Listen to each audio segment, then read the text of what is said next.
This man was the devil of the equator. A village which refused to provide rubber would be completely swept clean. As a young man, I saw a soldier take a net, put 10 arrested natives in it, attach big stones to the net, and make it tumble into the river. Rubber causes these torments. That's why we no longer want to hear its name spoken. Soldiers made young men kill or torture their own mothers and sisters.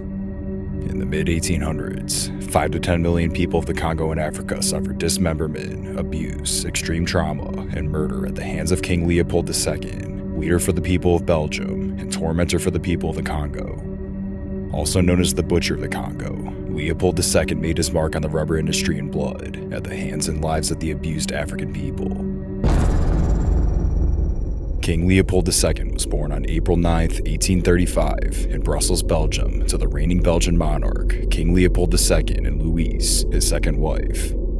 He was the oldest child in his family, acting as a role model and future leader of Belgium to his younger siblings, Philippe and Charlotte. When Leopold II's father, known as King Leopold I at the time, was 54 years old, he began an affair with a 16-year-old girl named Arcadie Claret, while still married to his second wife, Louise. This was a pattern seen in Leopold I's life, and it brought great shame to his family and to his country. However, he continued with cheating on his wife with multiple women, which ultimately led to a slew of illegitimate children and royal descendants. Leopold II watched as his father continued to tarnish their royal family name with his selfish decision-making, and began to consider his lifestyle as the norm because of the adoration he had for the king. Leopold II's mother, Louise, however, did not experience the same adoration for her son had for King Leopold and his repulsive behavior.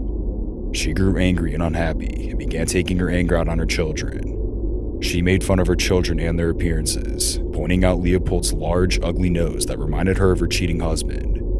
She would say his face looked disfigured and his nose resembled the beak of a bird. Leopold II knew that he would one day replace his father as the ruler of Belgium and only wanted to impress him, but his father would mock him in the same way his mother did. Leopold I called him the little tyrant and made fun of his shy and awkward demeanor and the limp he had when he walked. The king would refer to his other children as jovial and popular and charming, and the king would call his other children his favorites. The constant ridicule and humiliation only fueled the fire within Leopold II to impress his father and prove to his family that he was not a hideous disappointment, as he's always been told. At the age of 11, Leopold II was made Duke of Brabant and appointed sub-lieutenant of the Belgian army. He had earned the title because of the extensive services he provided to the Belgian military and the role he played dealing with international relations within the Belgian Senate. Although Leopold II was enthusiastic about his roles in the Belgian monarchy and the opportunity to impress his family, this was a turning point in his story as he became more and more like his father. As he was growing older, Leopold II was receiving more and more pressure to live up to the expectations of a royal.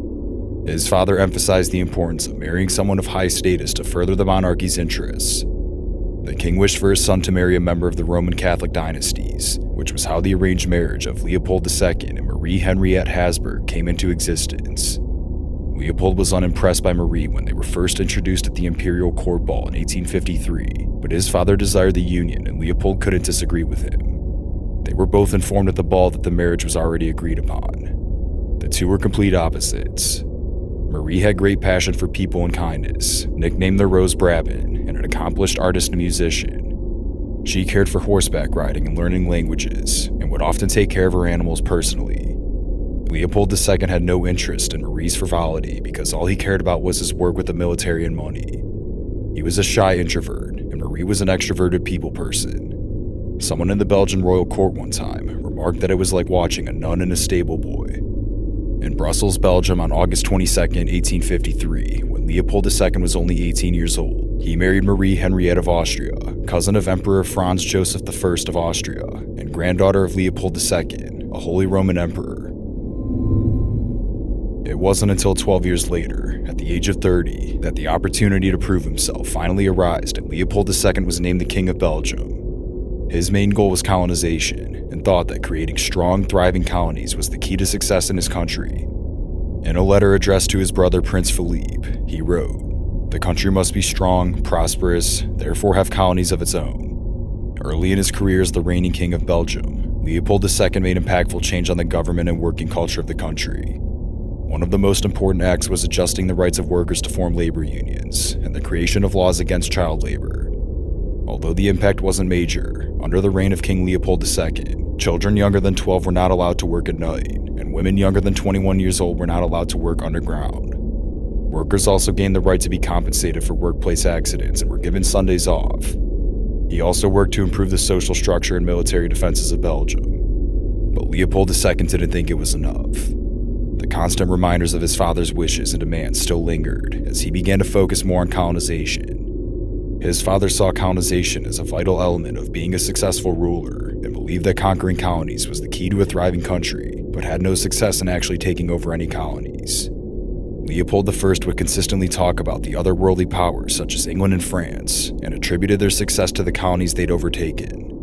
The ideals of the original king influenced King Leopold II to prioritize colonization, to accomplish what his father couldn't and attempt colonization of an African nation. In an attempt to begin colonization, King Leopold II set his sights high at Spain and Portugal. He wanted to prove his worth and power to other countries, and believed that if he could buy those territories, he would be unstoppable. However, when the Belgian ambassador spoke to the Queen of Spain about specifically acquiring the Philippines, he was unsuccessful.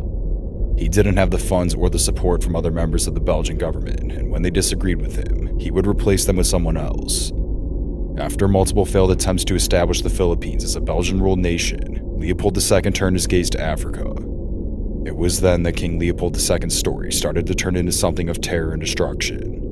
Because he couldn't successfully colonize Africa initially, he instead organized a private holding company that posed as a philanthropic association. He slithered his way into colonization, but felt proud to have completed something his father never did. Leopold II hired an explorer, Henry Stanley, to begin colonization in the Congo of Africa. His main job was to convince European leadership that this would be the best move for Africa and their holdings. He traveled across Central Africa to set up trading posts, build roads, and convince African natives that the colony creation was for the betterment of Africa as a whole. He also, underhandedly, used his status to convince local chiefs to sign treaties with Belgium, agreeing to all that had been implemented in the settlement of Belgium in the colony. These treaties were in other languages unknown to the local chiefs, but because they had developed trust with Stanley, they had signed them, not knowing what they had quite literally signed on for. After creating relationships with the leader in the Congo, Leopold II introduced the idea of the International African Society at the Berlin Conference in 1885, explaining that he wanted to officially claim the Congo land. In order for the deal to look more appealing, he shared that he would cover the funds from his own pocket, and the whole of Europe would be able to explore and trade from the developed country as they pleased. The whole of Europe was pleased at the conference, as the Congo was seen as a dangerous area, filled with vicious animals, deadly insects, and man-eating crocodiles and hippopotamus. In a matter of only 3 months, King Leopold II got approval for his International African Congo Society, and was told they wouldn't interfere. The land he was given was 76 times larger than Belgium. The nations at the Berlin Conference were glad to have made a positive impact in the Congo. That is, until Leopold II started development, and they began to understand the horror of what they had really agreed to. Leopold II established the Congo Free State under his private army, the Force Publique. This group consisted of European officers with Askaris, local Africans serving as soldiers who were recruited and enlisted against their will. The Askaris came from warrior tribes or lived as mercenaries in Zanzibar and West Africa, but once they were forced into the Force Publique, their main jobs were to defend the Congo Free State and control the natives within the Congo borders. One of the reasons Leopold II loved this territory so much was because of the resources waiting within that he could easily exploit.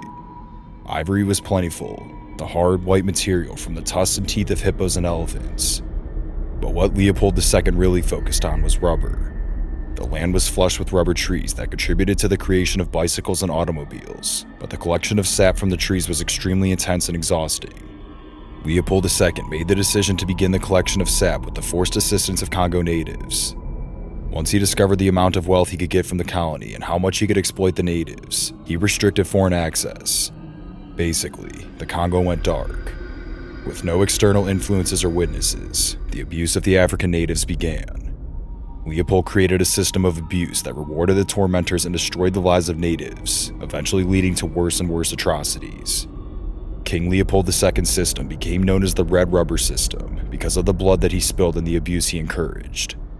He rewarded those in higher positions who produced the most rubber, but the methods the force publique used to extract rubber were barbaric.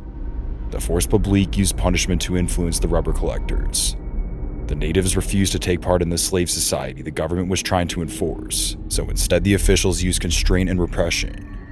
Anyone who disagreed with them would be whipped with she-coat or beaten close to death in front of loved ones. If those methods didn't work to exert dominance, the officials would take wives and children hostage to coerce the local chiefs to comply with the force publique demands. When the individuals were taken, they were put into cells where 3 to 10 prisoners would die per day from the disgusting living conditions. The deaths in the Congo continued to rise as Leopold II prioritized the rubber collection over the lives of natives. The need for more and more rubber required larger quantities of men working to collect the sap, which meant less people working in the fields. Not only was there no one tending to the crops, but the force publique officials would steal crops and kill the farm animals to further torture the natives. The crops continued to die and led to greater death and famine. The torment continued to worsen, as eventually those who didn't meet the rubber quota were punished by death. The king and his men began to require the soldiers of the force publique to provide the hand of their victims as proof when they had shot and killed someone. But this did not stop King Leopold II. He continued his tyranny and eventually forced children of the Congo to work as well. He ordered the force publique to kidnap orphan children and send them to schools where they would learn to work as laborers or become soldiers. The force publique numbers steadily grew, and new groups would form within the government organization. The most despicable group were called the Zabo-Zabs, who were greatly feared by the natives and were reported as cannibals by some.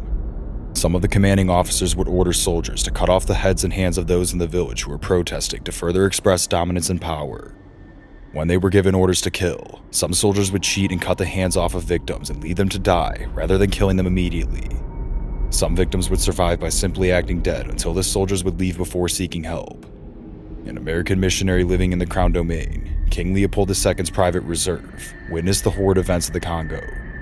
He said, "A young baby was brought here one time. Its mother was taken prisoner, and before her eyes they threw the infant into the water to drown it. They dragged the woman off and left the infant beside us, but we sent the child to its mother and said we would report the matter to the chief of the post. We did so, but the men were not punished. The principal offender was told before me he would get 50 lashes, but I heard the same mouth send a message to say he would not be flogged."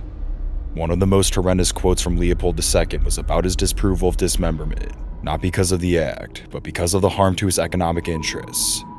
He was quoted stating, "Cut off hands. That's idiotic. I'd cut off all the rest of them, but not hands. That's the one thing I need in the Congo."